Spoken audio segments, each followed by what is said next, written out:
जैन मित्रांनो, जसं आपल्याला सगळ्यांना माहिती आहे की शनिवारवाड्यापाशी जी दर्गा आहे त्या दर्गावर कसल्या पद्धतीने एक बेकायदेशीरपणे तिथं जाऊन गर्दी करून ते दर्गा हटवण्याचा मेधा कुलकर्णींनी जे मुद्दा उचलला होता।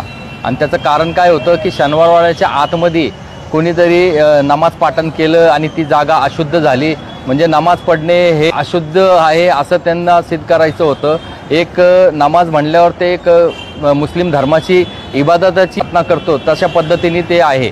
तर त्या कृत्याला ते जर अपवित्र होणं आणि अशुद्ध होणं असं म्हणताय तर ह्याच्यात मुस्लिम धर्माचे जे भावना आहे ते खूप मोठ्या प्रमाणात आहत झालेले आहे।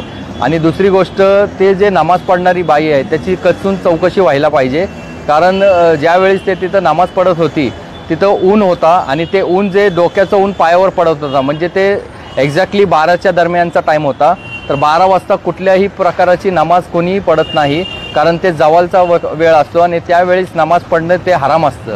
दुसरी गोष्ट अशी आहे की ज्या पद्धतीने ती बाई तिथं नमाज पढ़त होती ते बाईची पद्धत मुस्लिम धर्मामध्ये नमाज पढ़ण्याबद्दल अजिबात तशी कोणी नमाज पढ़त नाही। आणि तिसरी गोष्ट अशी आहे की ज्या दर्गाचा ते विषय उचलण्यात आलेला आहे ती 1936 साली त्याची आपल्या महाराष्ट्राच्या बुकमध्ये त्याची इनवर्ड आहे। ब्रिटिश कालीनच्या आधीची ती दर्गा आहे आणि हे सगळे बेकारचे मुद्दे उचलून यांनी फक्त आणि फक्त जैन बेचं जे प्रकरण झालेलं आहे मुरलीधर मोहोळचं त्यांना वाचवण्याकरता हे दिशाभूल करायचं काम केलेलं आहे आणि हे आम्ही अजिबात सहन करणार नाही।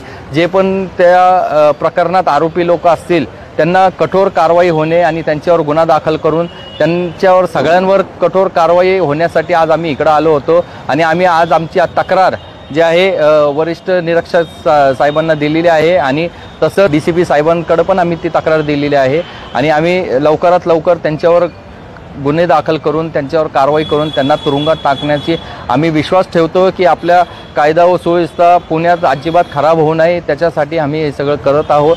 आणि ह्याच्यात आम्हाला पोलीस प्रशासन संपूर्ण सहकार्य करतील आणि दोषींना कठोर कारवाई करून त्यांना तुरुंगात टाकतील हे आम्हाला विश्वास आहे। जय हिंद, धन्यवाद।